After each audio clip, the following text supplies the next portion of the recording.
Gem keder elinden qocalır insan. Kişilik qocalmır, qeyrət qocalmır. Ömrün sona yeten qartal ömrüdür. Dağlarda qıy səsi, heyrət qocalmır. Ömrün baharında qış ağarsa da, torpaq qırıb tutub daş ağarsa da, yaş səslənə çatırıb baş ağarsa da, ürəkdə dəyarət, sürət qocalmır. Al qaydan məni dinləyin biraz. Miskilim kül sayı, axarım araz. Ay Çingizəmi, yatağım şeiriyat, varım telli saz. Elde hürmetim var. Hürmet qocalmır. Eşq olsun sizin gözəl insanlara. Həmişə duyurada, şad günlərdə bu gözəl günümüz, şad günümüz mübarək olsun.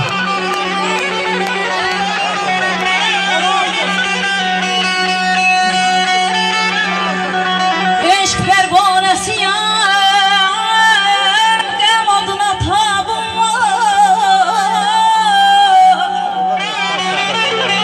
Xəsən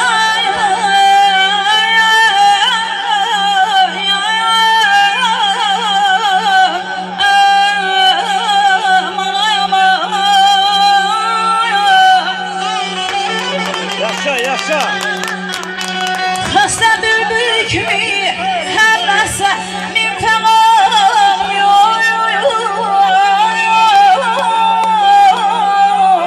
Ay canım